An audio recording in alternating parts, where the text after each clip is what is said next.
Perkenalkan, nama saya Rian Thomas Ginting. Saya dari kelas 11 A11. Di sini saya akan membuat sebuah video pembelajaran dengan judul animasi dongeng dengan metode pengajaran metode menjelaskan. Nah, apakah yang dimaksud dengan dongeng? Menurut Kamus Besar Bahasa Indonesia, dongeng adalah cerita yang tidak benar-benar terjadi atau fantasi saja. Selanjutnya, apa saja jenis-jenis dongeng? Yang pertama, cerita binatang atau fabel. Dongeng yang merupakan cerita binatang atau fabel adalah dongeng menceritakan tentang binatang. Tokoh-tokoh di dalamnya binatang yang digambarkan memiliki watak dan sifat seperti manusia. Cerita fabel termasuk salah satu dongeng yang banyak diceritakan oleh orang tua kepada anaknya. Yang kedua, cerita jenaka. Pengertian dongeng dan jenisnya terdapat dalam dongeng selanjutnya adalah cerita jenaka. Cerita jenaka merupakan cerita lucu yang membuat orang akan tertawa. Di dalam cerita jenaka muncul perasaan yang menyenangkan saat membaca atau mendengarkan dongeng tersebut. Salah satu jenis contoh dongeng jenaka adalah Kabayan. Ketiga, cerita legenda.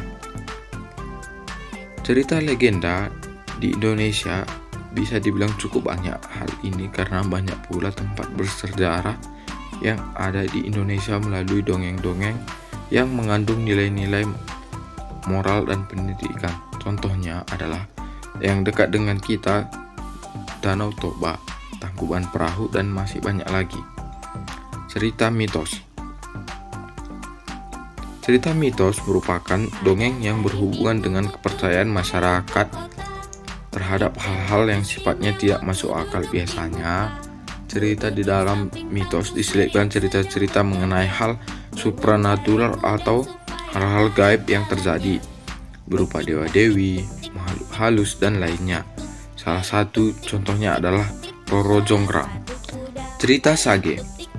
Cerita sage memang kurang dikenal di masyarakat Indonesia dibandingkan cerita legenda, mitos, dan fabel. Cerita sage adalah salah satu jenis dongeng yang mengandung unsur sejarah dan telah tercampur dengan fantasi rakyat.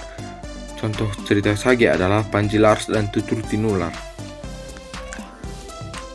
Keenam, cerita parabel. Pengertian dongeng cerita parabel adalah dongeng yang berisi unsur pendidikan dan keagamaan.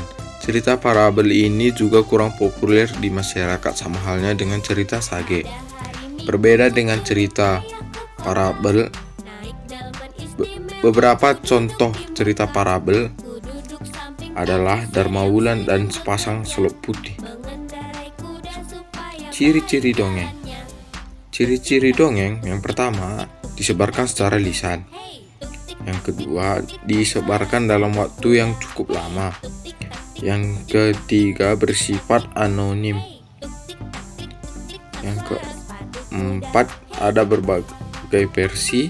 Yang kelima, bersikap pola. Yang keenam, bersifat prologis. Yang ketujuh, menjadi milik bersama. Yang ke-8, mempunyai fungsi. Yang 9, bersifat polos. Yang ke-10, penokohan tidak detail. Unsur-unsur dongeng. Yang pertama, dongeng harus memiliki tema. Tema merupakan ide pokok atau gagasan utama dalam sebuah dongeng. Yang kedua, latar. Latar di dalam pengertian dongeng artinya keterangan mengenai suasana waktu, ruang, dan saat terjadinya peristiwa dalam dongeng tersebut. Yang ketiga, alur. Alur merupakan alur peristiwa yang membuat dongeng tersebut berjalan dan mengisahkan suatu hal. 4. Tokoh. Di dalam dongeng terdapat tokoh atau pelaku melakoni cerita tersebut. 5. Penokohan. Tokoh di dalam dongeng tersebut memiliki penampilan dan watak masing-masing yang digambarkan dalam sebuah cerita atau dongeng. 6. Amanat. Amanat di dalam pengertian dongeng disebutkan bahwa dongeng memiliki pesan moral yang disampaikan kepada masyarakat. Artinya, dongeng ini mengandung amanat disampaikan kepada pembaca atau pendengarnya.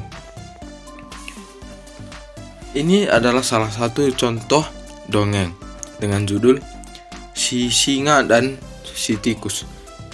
Diceritakan, terdapat seekor tikus jahil yang menggoda singa saat tengah tidur siang. Merasa terganggu, si raja hutan kemudian marah dan berniat memakan tikus kecil tersebut. Sambil menangis ketakutan, si tikus meminta ampun kepada si singa untuk memaafkan kejahilannya dan melepaskannya. Meski dikenal sebagai raja hutan, singa pun merasa kasihan dan melepaskan tikus tersebut. Tikus kemudian berterima kasih dan berjanji akan membalas kebaikan singa pada suatu hari nanti. Sampai tibalah saat dimana tikus mendengar suara meringis dari sang singa. Rupanya singa tersebut tertangkap oleh jaring yang dipasang pemburu.